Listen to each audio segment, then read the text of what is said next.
Hi, good evening, everybody. I this will be a political video. I saw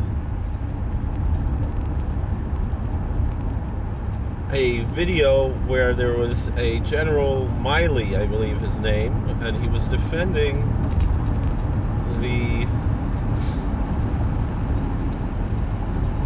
suggested reading of critical race theory books by this fellow who renamed himself Ibram X. Kendi. I haven't looked much into him. I imagine the X indicates that he's a follower of Louis Farrakhan, and or at least of Elijah Muhammad's ideology. But anyway, he was defending that, and he was saying, he's read Marx and he's read Mao, but I think it was Ben Shapiro who pointed out that, all right, even if he's read Marx and Mao, he didn't put it as recommended reading for the soldiers.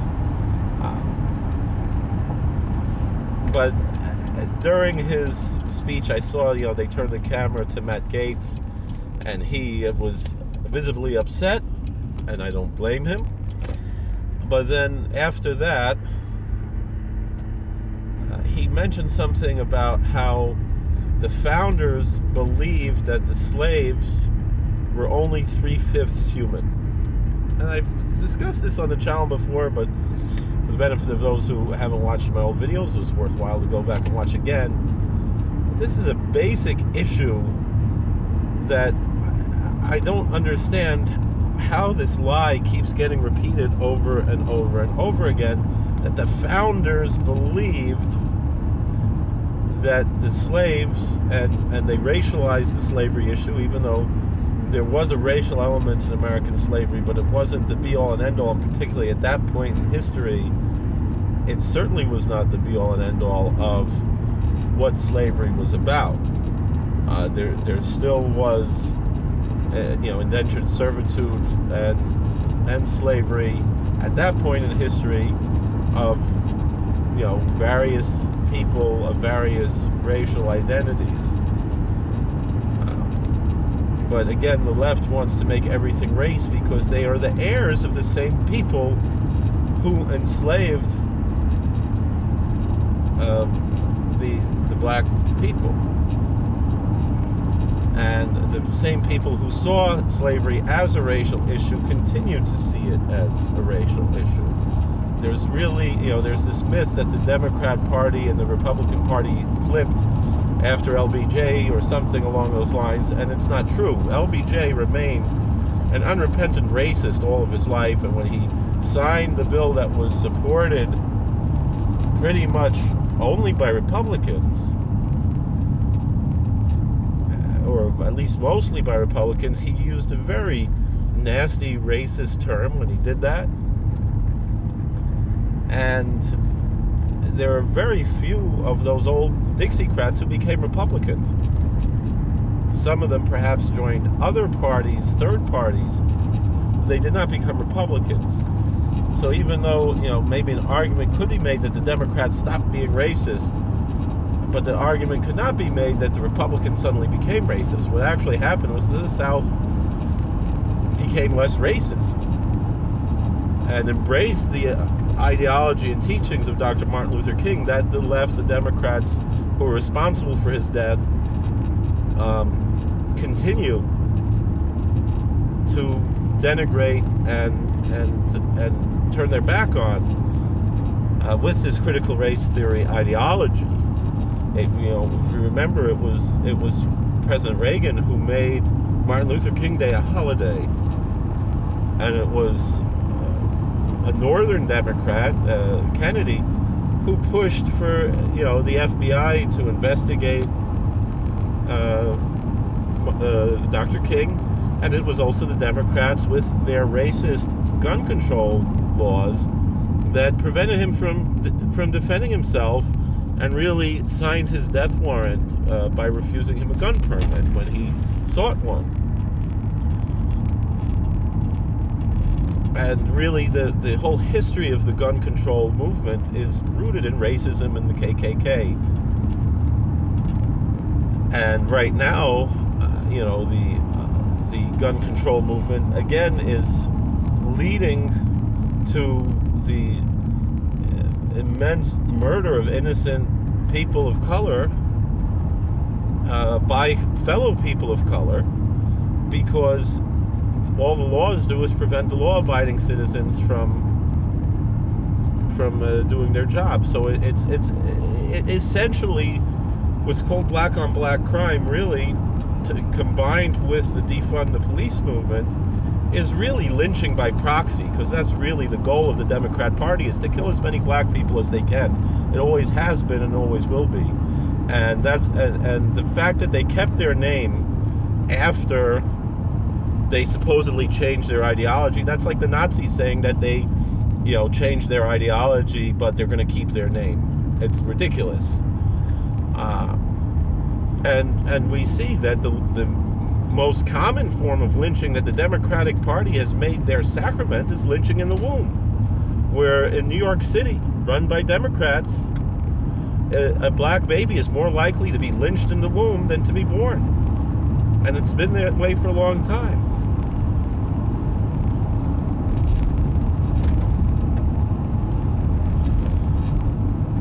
But with that being said, I want to get back to the beginning, to the founding, to the great and noble founding of this great and noble country, the greatest country ever in the history of the world. I would even, go so far as to say, which, some of my co-religionists might find blasphemous, but I believe the United States of America, as this republic as it stands, is greater than the kingdoms of David, of Solomon, and Hezekiah, my ancestors, who I love and revere and venerate. Particularly Hezekiah, I venerate very greatly. But nonetheless, there's something about America that is unique in world history, in a way built upon the greatness of that which was set forth by David and Solomon and Hezekiah and Josiah and the other great kings of my religious ancestry. But nonetheless, there's something special about America. In a way, the way that the religious Zionists, I'm an anti-Zionist, but the way the religious Zionists feel about the modern state, so-called state of Israel, in a way that's how I feel about America. I want to say Hallel on the 4th of July. I love this country so much, not because of its land or its culture, but because of which are great and wonderful, but there are other lands and cultures that are great and wonderful throughout the world, but the unique ideology set forth in our Declaration of Independence, our Constitution, the Bill of Rights, and most of the amendments to the Constitution, with a few exceptions of the progressive amendments. The only one that's really good of the progressive amendments is women's suffrage, but the others, the worst two, I guess, other than prohibition that was repealed, but the worst two that are extant certainly are the income tax and the direct election of senators, which is really a blow to this republic, and really, there could have been a middle of the road and an insult to the states, which again is what the Democrats are trying to accomplish right now by disenfranchising the states unconstitutionally, in order to protect our vote and make sure that everybody's only voting one time, because it's very clear and obvious that that's not what happened in 2020. It's obvious that there was an immense amount of fraud in 2020 that anybody with two eyes can obviously see, and anybody who denies that, I could sell you a bridge if you want, it's just a cognitive dissonance that is hard to imagine. In any event, the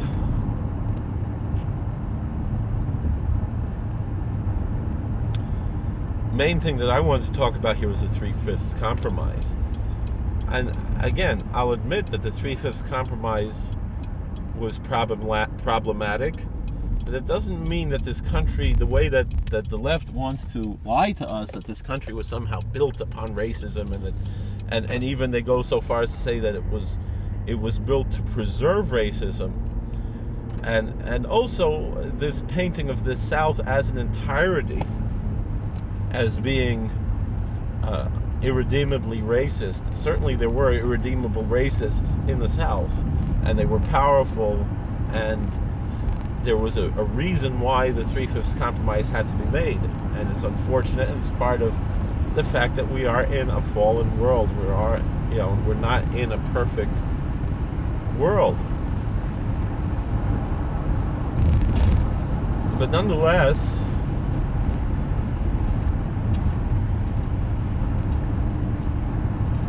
the Three-Fifths Compromise was not about that the founders believed that the slaves were 3/5 human. It was about two sides who had polar opposite views.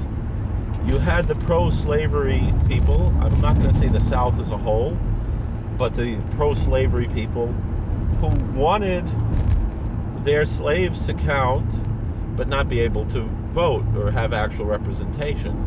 So basically they wanted to be able to disenfranchise their slaves further cruelly by counting them 100%. And then the folks who wanted to abolish slavery right from the beginning, right from the founding, Thomas Jefferson, who's often maligned because he was this evil slave owner, it wasn't really his choice. He was not allowed to free those slaves. He tried to, and it was illegal. He was tied, his hands were tied, and because of his debts, he wasn't even able to free them on his death, as Washington did upon Martha's passing. But Jefferson wrote in the first draft of the Declaration of Independence a harsh rebuke of England for continuing this evil institution of slavery on this soil. And there was and slavery was still legal in all the other British colonies for another 30, 40 years. Yes, they abolished it before America did, but it was still much later. So this lie that somehow the whole reason why they wanted to create this country was in order to keep slavery going is total nonsense. It was clear that many of the people who owned slaves were victims of circumstance and were not able to give up those slaves. I'm sure Jefferson was not a lone duck there as much. I'm sure there were other people who, for whatever reason, possibly because of inheritance or so forth, owned slaves and were not able to release them as they wanted to. Sure, there were evil slave owners who abused their slaves, but there was there was a variety of approaches in the world.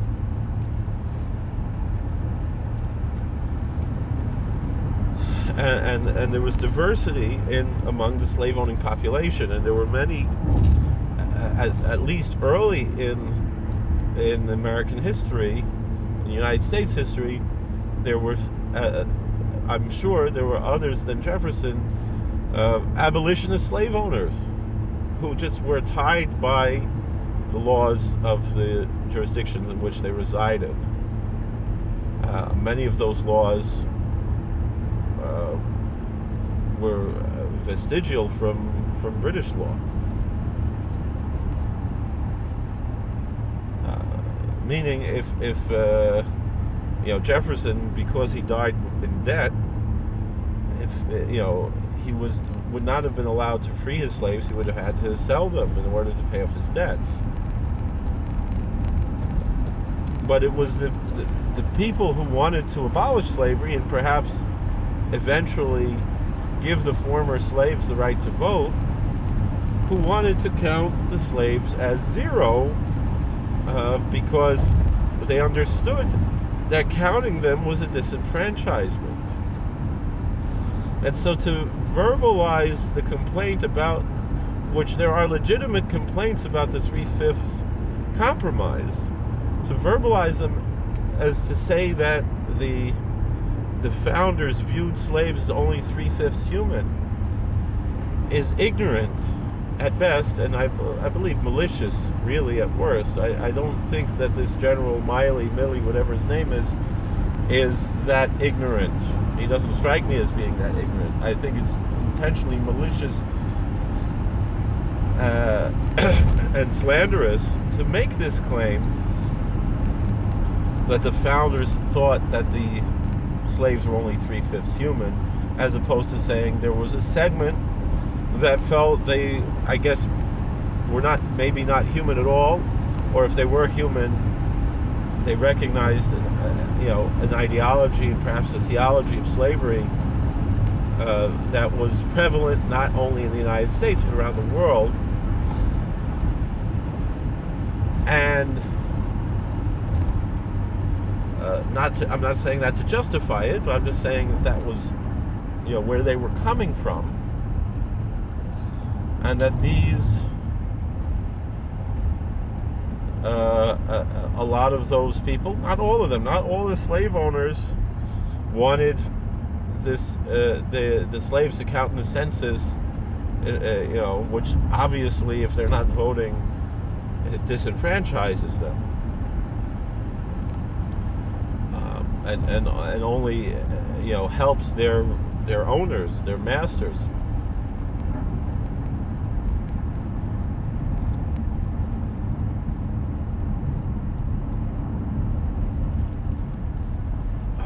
Because Jefferson was from the South, and he wanted that he was from his